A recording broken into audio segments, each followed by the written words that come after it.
This video could save you 934 minutes on your next Disney World vacation. Hi, I'm James from Guide to WDW, and I've been pretty tough on Genie Plus lately, calling it 41% useless in my worst Lightning Lanes video. Yes, Disney has padded out the Genie Plus lineup more than I padded out my resume right out of college. But the best of Genie Plus can save you a ton of time on some pretty incredible rides. Today, I want to be nice to Genie and focus on its strengths, because you can use it to your advantage if you know which Lightning Lanes to pick. In this video, I'm sharing the 20 best Lightning Lanes you can get with Genie Plus, picking 5 rides per park based on their average wait time, how hard it is to get the Lightning Lane, and the quality of the ride. Combined, these Lightning Lanes can save you hours per day of your vacation. That 934-minute number that I mentioned at the beginning is based on real average wait time data and assuming that each Lightning Lane takes about 10 minutes to get through. This video includes 4 countdowns, 1 per park, and I included chapter markers below so you can easily revisit these picks in the future. Let's dive in, starting with Magic Kingdom, which by far has the best Genie Plus lineup, with a great mix of thrills and family-friendly classics. Narrowing it down to just 5 is a bit hard. The good news is that because Magic Kingdom has the largest selection of Genie Plus Lightning Lanes, you can grab most of these until somewhat late in the day, with one exception. We'll get to that later. But first, my number 5 pick is something you'll find near the top of a lot of Lightning Lane guides because of its recent spike in popularity. But I put it a little lower for a very specific reason. Number 5, Jungle Cruise. Since its updates a couple of years ago that added some pretty delightful monkey shenanigans, Jungle Cruise has become one of Disney World's most popular rides. At an average of 54 minutes, it's in the top 15 for wait times overall and number 4 at Magic Kingdom. And Lightning Lane sells out relatively quickly for a Magic Kingdom ride. But Jungle Cruise is kind of a cilantro attraction. Some people just find it off-putting. I've heard from many viewers who said Jungle Cruise was their ride that isn't worth the wait for them. While I'm the type of person who likes this dad joke-laced cilantro, I get it. The quality of Jungle Cruise really depends on how funny your skipper is, and honestly how good of an audience the rest of your boat is. I've had great rides on Jungle Cruise, and kind of average ones. So I bump it down on my rankings of the best Lightning Lanes, since your mileage along the rivers of the world may vary. The next attraction on our list is surprisingly the hardest Lightning Lane to get at Magic Kingdom. That's number 4, Meet Ariel at her grotto. The Ariel meet and greet in Fantasyland has Magic Kingdom's earliest Lightning Lane average sellout time at 2:16 p.m. And you'll usually have to wait 37 minutes to be part of her world. If you have a Little Mermaid fan in your family, this is definitely worth making a priority one of your days at Magic Kingdom. I wouldn't put it as my first Lightning Lane pick, but maybe second or third.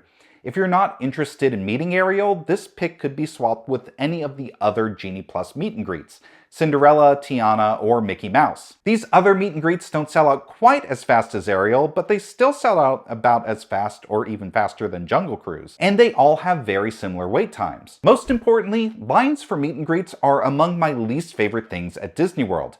They move really slow and the theming is lacking, making the waits feel longer.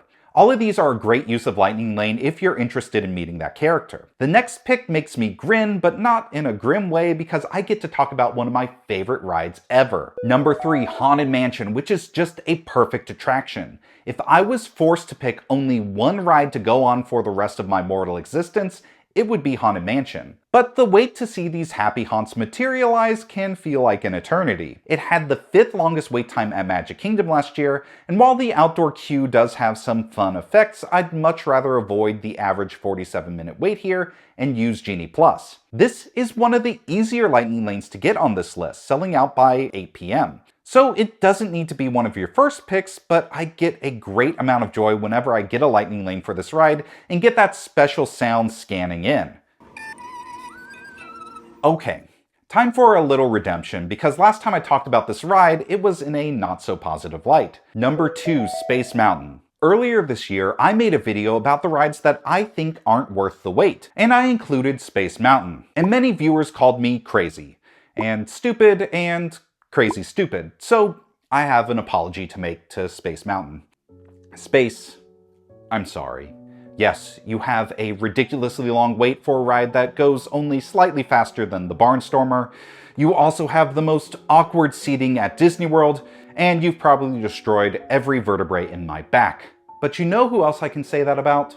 The Matterhorn. Both of you coasters have been historically significant, thematically amazing, and a best friend to chiropractors. You're a good ride, Space Mountain. Look, I stand by that Space Mountain isn't worth the standby wait. But for Lightning Lane, that's a completely different story. Personally, this would be my #1 Lightning Lane at Magic Kingdom. But there's one ride that's a better pick for most other people. #1, Peter Pan's Flight. The other common reaction I got from my Not Worth the Wait video is that I was too hard on Peter Pan's Flight. So I have an apology to make to Peter Pan's Flight. I'm sorry that your wait is too long. I apologize for nothing. Look, I just don't love this ride as much as other people do, but there are tons of people who do love this ride, and if you love it, that's great. My friend and colleague Diane Frisbee, who is an amazing artist and great Disney fan, let me know that she loves Peter Pan's Flight for its artistry, that the mind-blowing work the Imagineers did in perspective still holds up after all these decades, and that's a perspective I can appreciate. I also appreciate that there are many people that love this ride because it reminds them of their childhood and they want to share that with their kids. That's what Disney World is all about. I almost didn't put it at the top of this list because the standby queue for Peter Pan is pretty awesome and well detailed. But it did have an average wait of 73 minutes last year, which is an eternity for little kids. Plus, it sells out the earliest of any Magic Kingdom ride at 5:47. If you don't have small kids or have a nostalgic love for this ride, I'd say skip this Lightning Lane and focus on the many other rides at the park. But if you do, this is a pretty good first pick for Genie Plus at Magic Kingdom. But there's a lot of different ways you can go about using Genie Plus at Magic Kingdom and beyond. Be sure to get subscribed because I have some in-depth park-by-park Lightning Lane guides coming to this channel very soon. Let's move over to EPCOT. While it was hard to narrow down the list to 5 at Magic Kingdom, getting EPCOT's list up to 5 attractions was a challenge. You'll see what I mean shortly. But first, Soarin' to Tower, we're not ready for takeoff, there's lightning in the area. #5, Soarin'. Soarin' is a crowd pleaser for all ages. It's one of the few rides that almost always ends with people applauding. With a wait time of 42 minutes, Soarin' has the 4th longest wait at EPCOT. But it's a pretty easy Lightning Lane to secure, selling out at 8:08 p.m. on average last year. If you remember how hard it was to get Soarin' in the days of FastPass Plus, that is kind of mind-blowing. So Soarin' is a great get at EPCOT, just make sure that it's not one of your first picks of the day. Okay, now this is where things are kind of a stretch, because I'm picking an attraction that isn't even open yet, but I have a good feeling about this. #4, Mickey and Friends at Communicore. Okay, this doesn't open until June, which is still a month away as of this recording, so I don't have any wait time data or Lightning Lane sellout times to back this up, but we know this meet and greet will have Lightning Lane, and if you look at the other parks, you'll see where I'm going with this. If you take the other 2 Genie Plus Mickey meet and greets, they both have really long wait times and fairly quick Lightning Lane sellouts. With such a central location in Communicore Hall, I bet this will be the case at EPCOT too, especially when it first opens. I could be wrong, but I kind of wrote myself into a corner by picking 5 attractions per park, because without this meet and greet, the #5 pick would have had to have been Mission Space, which is one of my picks for the worst Lightning Lanes. Honestly, it would have been kind of hilarious if it showed up on both lists. EPCOT really needs more rides. But I'll let it go for now as we move over to #3, Frozen Ever After. This is a delightful ride that is aging like a Mickey cream cheese pretzel in the sun. It's super cute, but after seeing the new Elsa animatronic in Hong Kong, and then the much more intricate scenes in the Frozen ride at Tokyo Disneyland, it kind of feels like EPCOT is a third-class theme park, specifically when it comes to Frozen rides. I don't need people coming at me for hating on EPCOT. Look at my studio. I love EPCOT. But these projected faces need a serious upgrade. Still, Frozen Ever After is a great Lightning Lane to get because this ride has the 2nd longest line at EPCOT and the 3rd quickest sellout time at 12:28 p.m. As a reminder, Soarin' sells out after 8, so there's a huge gulf between that and this ride. The next ride has a slightly shorter line, but a slightly speedier Lightning Lane sellout. That's #2, Test Track. It's kind of a toss-up between Test Track and Frozen on this list, but I give Test Track the slight edge because of some more future casting. Test Track is closing next month for a significant and lengthy renovation. When it reopens, it will have an all-new story that pays homage to World of Motion, the ride that used to sit in this building. The hope is that the redo solves how empty Test Track 2.0 feels, so here's my prediction. When it reopens, I think interest in Test Track will be renewed and demand for Lightning Lanes will go up. And if the redo is good, I think that could be the case for a while. Luckily, this ride will still have single rider, which gives you another option for a shorter wait in case you can't get a Lightning Lane for this. But EPCOT has a pretty clear #1 Lightning Lane right now, Remy's Ratatouille Adventure. Not only does the Rat Ride have EPCOT's longest wait at 76 minutes, it was tied for the hardest to get Lightning Lane at all of Disney World in 2023, selling out over an hour earlier than Test Track or Frozen. It makes sense. It's one of EPCOT's newest rides, and it's very approachable. Unlike Test Track, it doesn't have a height limit, and unlike Frozen, there's no big drop. I think this ride is a ton of fun, and it's always my first pick for Genie Plus at EPCOT. Let's go over to Animal Kingdom, where picking 5 rides is also hard, because there's a clear top 4, and then there's Dinosaur. I'm only really including it because probably this will be the last time I'll be able to include this ride in a list like this. It's Diet Indiana Jones Adventure, except the effects and animatronics are in such a rough state that this ride really belongs in a museum at this point. But still, it's a blast from the past with a really fun ride vehicle. Dinosaur is the 3rd easiest to get Lightning Lane at Animal Kingdom, but you will be saved from a 27-minute wait on average. Enough looking into the past. Let's look forward. And backwards, because this ride goes both ways. Number 4, Expedition Everest. Expedition Everest is one of Disney World's greatest rides, but it's not a slam dunk for Lightning Lane for 2 reasons. One, its average wait time last year was a very reasonable 34 minutes,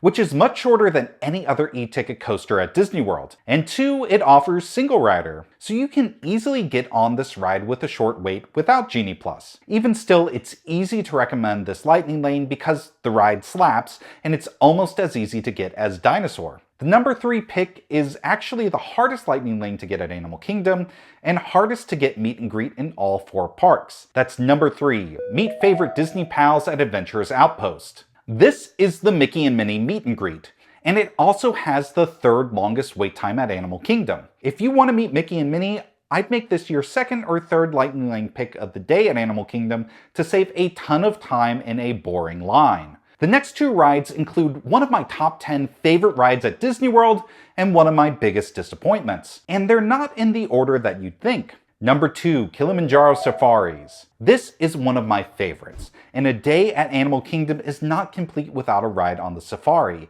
It's truly awe-inspiring what Imagineering did here.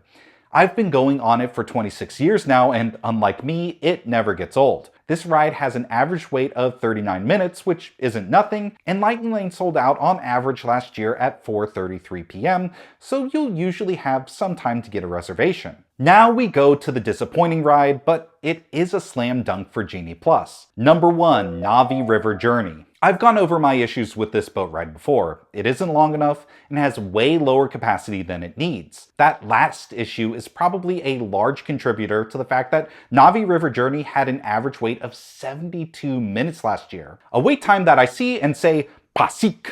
This is a ride that I would only go on if the wait was under 15 minutes, and that's the case with Lightning Lane. I really only recommend experiencing Na'vi River Journey if you have Genie Plus or if you rope drop the ride. So any scown can see that this is an easy choice for number 1 Genie Plus pick at Animal Kingdom. Fortunately, we can stop speaking in Na'vi, but unfortunately we have to brush up on our Shri Wook because we're heading to...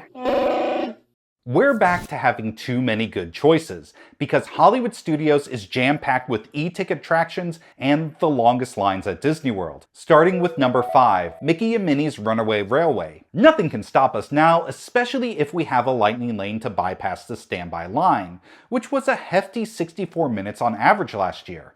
Hot dog. This ride is great, silly, colorful fun, and it's one of the few big rides at Hollywood Studios without a height requirement. Although, be warned, it can shake you up quite a bit. For number 4, the garbage will do on Millennium Falcon Smuggler's Run, which has a slightly longer average wait time than Mickey and Minnie, but a slightly later average sellout time at 6:35 p.m. So these are very similar priorities. This ride is a ton of fun and a must-do for any Star Wars fan. But you can still get in the cockpit of the Falcon with single rider if you don't mind being the engineer. Number 3 might be the best ride in the park, Tower of Terror. Picture, if you will, just an incredible thrill ride with top-notch theming. Also picture, if you will, a Lightning Lane that sells out significantly earlier than the last pick on this list at 4:22 p.m. That's over a 2-hour difference. If you're a thrill seeker, you'll definitely want to make this your second or third pick at the studios. The same can be said of the next ride, which is its neighbor on Sunset Boulevard. Number 2, Rockin' Roller Coaster. Nothing quite compares to the sweet emotion of getting to walk this way past the super stretched standby line and feeling the G-forces that I love in a roller coaster. Oh my Steven Tyler, that was literally the most references I've ever jammed into one sentence, and now my brain broken. It has long line, and Lightning Lane run out 4:30. Strange things are happening to me. Huh, wow. Just thinking of a lyric by Randy Newman has fixed my brain and healed my spirit. Thanks, Randy. Just in time too, because the number 1 Lightning Lane pick at Hollywood Studios is the best use of Genie Plus in all of Disney World. Number 1, Slinky Dog Dash, which is a great ride that is let down by the fact that Hollywood Studios doesn't have enough attractions for the whole family. So this coaster that's both approachable for kids and really fun for adults gets slammed with demand. Last year, it had a 96-minute average wait time, and the wait can get much longer than that. This ride is really good, but it's not 1.5 to 2 hours good. To be honest, almost no rides are. Even worse, the outdoor line is just bad to wait in for a long time. Like Navi River Journey, Lightning Lane or Rope Drop becomes a must-do for Slinky Dog, which is why it's tied for the hardest to get Lightning Lane in all of Disney World, selling out at an average of 11:17 a.m. last year. And on the busiest days, Slinky Dog's Lightning Lane can be gone in seconds. So how do you make sure that you have the best chance at securing this hard-to-get Lightning Lane? You won't want to miss the next Guide to WDW video, which is my biggest video yet. It's my Genie Plus Masterclass, which currently has 25 tips that explain the basics, share secrets to help you level up your Genie skills, and strategies to get you on the most number of rides. There's a lot in this video, so I should probably go work on that now. But you can click here to check it out if you're watching this in the future, from your hover car, I'm presuming. This has been James from Guide to WDW. Thanks for watching, and I'll see you real soon.